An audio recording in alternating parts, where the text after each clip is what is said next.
Assalamualaikum warahmatullahi wabarakatuh. Kembali lagi ke perkuliahan kita, yaitu di mata kuliah pengantar komunikasi dan bisnis. Sesi ini kita akan membahas tentang pola komunikasi dalam organisasi. Komunikasi itu apa? Komunikasi itu adalah proses pemindahan pengertian dalam bentuk gagasan atau informasi dari seseorang ke orang lain.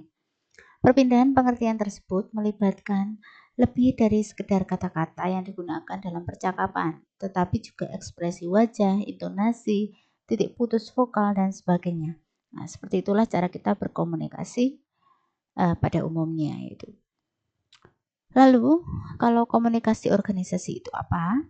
Komunikasi organisasi adalah proses penafsiran atau penyampaian pesan di antara unit-unit komunikasi yang merupakan bagian suatu organisasi tertentu. Jadi, komunikasi yang terjalin di antara beberapa kelompok.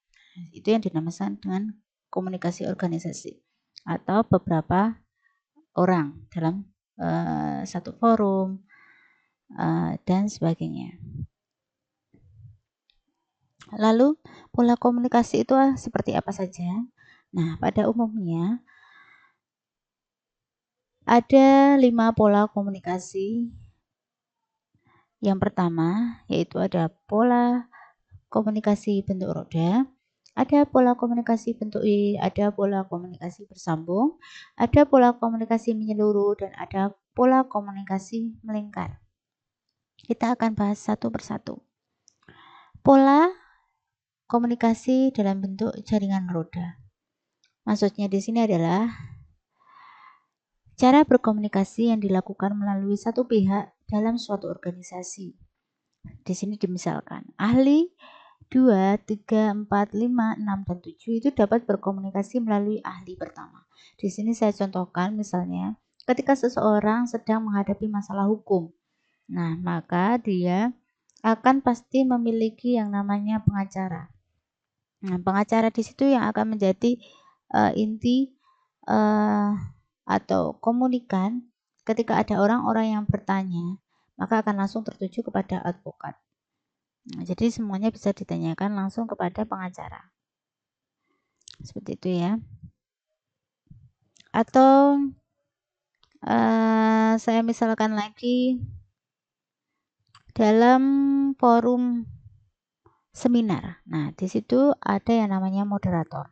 Nah, ketika kita ingin bertanya kepada pembicara, maka semua orang yang ikut dalam seminar itu bisa berkomunikasi atau bisa bertanya kepada pembicara melalui moderator tersebut. Nah, seperti itu contohnya. Kemudian yang selanjutnya ada pola komunikasi jaringan melingkar. Pada pola komunikasi jaringan melingkar, yaitu salah satu bentuk pola komunikasi dalam organisasi yang mana pengirim pesan hanya dapat berkomunikasi dengan anggota kelompok lain yang berada dekat dengannya. Jadi tidak ada anggota kelompok lain yang dapat menerima pesan secara langsung dan mereka hanya menerima pesan dari anggota kelompok lain yang membagi pesan dari pengirim. Sehingga pesan yang dikirim oleh pengirim ke seluruh anggota kelompok tersebut jadi membutuhkan waktu yang lama untuk sampai kepada pengirim. Misalnya, B hanya dapat berkomunikasi dengan A dan C. Untuk berkomunikasi dengan E, B harus melalui A atau melalui C dan D. Nah, ini saya contohkan dalam suatu perusahaan. Nah, di dalam suatu perusahaan itu, di bagian depan pasti terdapat yang namanya bagian administrasi. Nah, ketika seseorang ingin melamar pekerjaan, maka sebelum dia langsung menemui manajernya atau HRD-nya, maka dia harus melalui administrasi dulu. Nah, untuk itu si B sebelum berkomunikasi dengan HRD dia harus melalui admin. Nah, nanti para admin itu yang kemudian akan menyalurkannya kepada sekretaris sang manajer atau HRD-nya tersebut sebelum lamaran itu disampaikan kepada pimpinan. Seperti itu contohnya. Kemudian ada pola jaringan Z. pada pola komunikasi jaringan Z merupakan salah satu bentuk pola yang cukup rumit. Kenapa rumit? Karena beberapa anggota dalam komunikasi dapat berkomunikasi hanya dengan orang yang berada di dekatnya saja atau di sampingnya saja. Misalnya, di mana surat-surat diterima oleh E, disortir oleh D, dan didistribusikan oleh C. Di mana surat-surat diterima oleh E. Maksudnya di sini adalah, ya kembali lagi, misalnya ketika di puskesmas ya. Sebelum kita ingin menemui dokter, maka kita harus menemui dulu bagian pendaftaran. Nah, nanti di bagian pendaftaran kemudian akan diarahkan untuk menuju ruangan periksa dokter A dan dokter D. Kemudian nanti di bagian pendaftaran akan ada yang menyerahkan riwayat sakitnya tersebut atau riwayat selama dia periksa di situ yang kemudian akan diberikan kepada sang dokter. Nah, ini salah satu contohnya ya. Kemudian ada pola jaringan bersambung.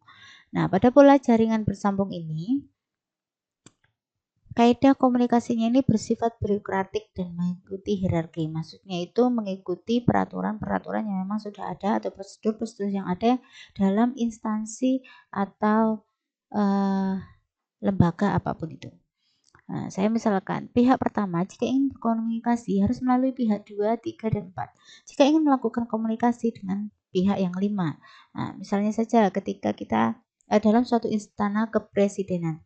Nah, sebelum seseorang bertemu dengan presiden, maka dia harus menemui bagian-bagian tertentu sebelum langsung bertemu dengan seorang presiden.